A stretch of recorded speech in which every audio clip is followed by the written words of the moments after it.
So guys, narinig nyo na ba yung balita? Eto yung Christmas tree. Usong-uso na naman ang mga street foods.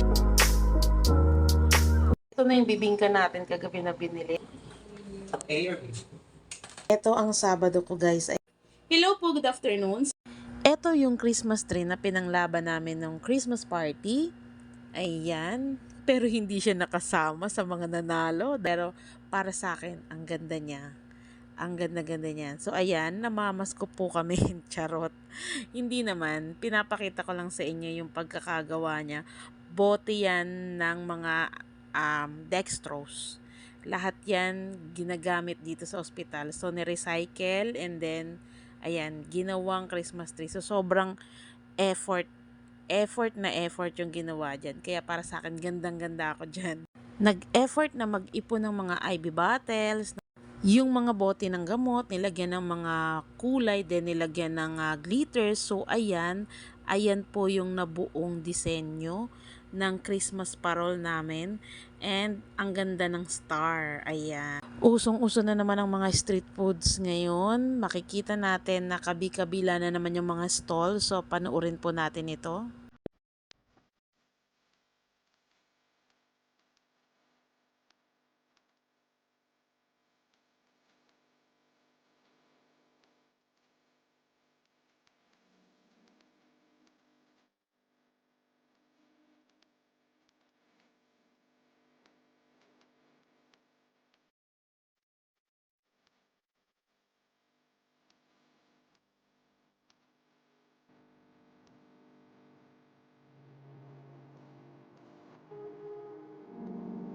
Ito na yung bibingka natin kagabi na binili. Ayan. Ngayong umaga lang makakain. And then, puto bongbong. May ulam tayong sisig at may balot. Ngayon lang talaga yung makakain, guys. Kain tayo. Wala ako naman. Bakit? Gusto niya rin sa out yun? Hindi kasi sa akin nakataya. Paiwanan lang talaga ni Sir yung ano mo, boy. Hindi yun. Sino? A or B? Ano? Okay. Ma'am Jill. Pink na lang this start.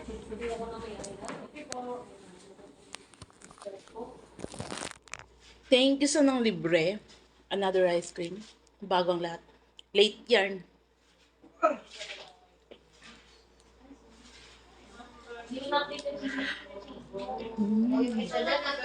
Harap. Pag endorsement, may ingay. Ayan.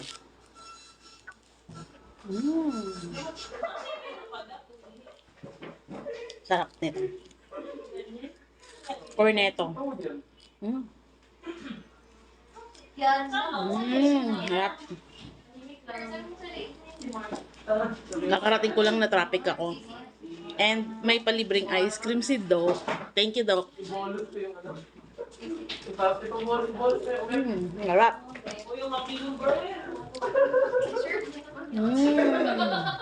Hey, perfect naka-video. Siyempre, nagbablog ako. Good evening, post. Hindi ka nagpakita, Machine.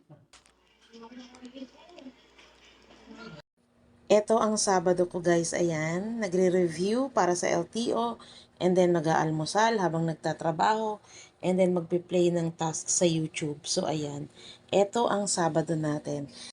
Hello po, good afternoon sa inyong lahat. Ayan. Maraming salamat. Gusto ko lang mag-thank you sa mga sumali sa live kanina. Nakiparticipate sa live kanina. Sa mga nanalo, congratulations po. And especially, gusto kong mag-thank you sa pagdalaw ng isang big content creator. Syempre, matagal na po ito sa industriya ng Facebook at saka sa YouTube. Ayan, tama. Si Sir AJ Pakners po, ayan, nasa live natin kanina and nakisali siya talaga. Thank you so much, Sir AJ Pakners. Ayan, pwede niyo pong bisitahin yung kanilang Facebook at ang kanilang YouTube. Nasa YouTube po, ang kanilang mga tutorial about sa pag-YouTube, sa Facebook. Ayan, pwede niyo pong bisitahin para malaman ninyo. At saka si Ate Alice po, ayan, bisitahin niyo po ang kanyang Facebook page, Ate Alice. Ayan, yan po ang asawa ng ating idol, si Sir AJ. Ayan, mag-asawa po sila. Magaganda po yung kanilang mga reels, mga tutorial. Pwede niyo po silang bisitahin. Maraming salamat Sir AJ sa pagbisita, idol. Kay Sir Joseph Yustaki na nagbigay ng pa-star, paningning sa aking Team Eling, tsaka Team Uma. Thank you so much sa support. Ayan. Sa mga nanalo po, congratulations. PM niyo po ako dito sa page para ma ma-send ko kung ano yung gusto nyo na price. Ayan. Maraming salamat po sa pagsali. Sana sa susunod sali ulit kayo. So guys, narinig nyo na ba yung balita na magbabago na naman ang earnings natin sa in-stream ads? Kagaya ng nangyari sa Ads on Reels. Ang nangyari sa Ads on Reels natin is naging views na lang yung babayaran sa atin. And pag konti yung views mo, so maliit yung kita mo.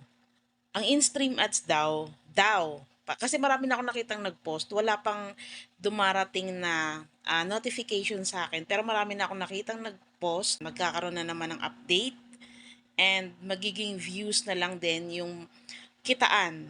So, sinasuggest nila, may napanood ako na isang content creator, ang suggestion niya is, habaan ng konti yung in-stream ads natin. Hahabaan mo ng konti, 3 minutes pataas. Kasi mas maraming ads yon. So, malalaman natin. Kasi feeling ko, pag in-stream ads, sa akin kasi hindi naman ma-views konti lang ang views ng in-stream ads ko. So, konti lang talaga yung pumapasok na earnings. 0.20, 0.98, ganyan. So, maliit lang talaga sa akin ang earnings ng in-stream ads. Kaya nakafocus pa ako ngayon sa Reels. Pero hindi ko alam. Kasi, depende. Meron kasing kita na $9.9 pero nasa 2,000 lang yung views. So, depende sa bigay ni Meta sa atin. Sabi ng isang content creator, lalaki daw yung kita natin. Kasi siguro kapag sa in-stream ads at malaki yung views mo, possible. Pero sa katulad natin, sa mga baguhan dyan na katulad ko, na ayan, maliit lang ang views, so hindi tayo pwedeng umasa. Yun lang, gawa din tayo ng magandang content katulad ng sa Reels. Just like that muna for now. So magantay tayo ng update ng iba na nabigyan na ng notification. Ayan. At saka sipagan pa natin. So ayun lang, kaunting kaalaman, kaunting idea, kaunting update na panood ko lang din sa iba. Wala pa kasi akong notification nun, so nag-aantay lang din ako. So yun lang, mag-share kayo ng thoughts ninyo or comment down kayo kung meron na din sa inyo. And then, after a month, pwede tayong mag-sharing ng thoughts ulit. Ayan. Para malaman natin kung magkano talaga yung bigay niya. Hindi naman halos pare-parehas ang bigay sa atin eh. Depende talaga. Madami yung views mo, konti yung bigay na earnings sa'yo. Konti yung views mo, malaki yung earnings na napupunta sa'yo. So, depende siguro. Depende, no? Ayan. Sana kahit papano na-update kayo. Ayun lang.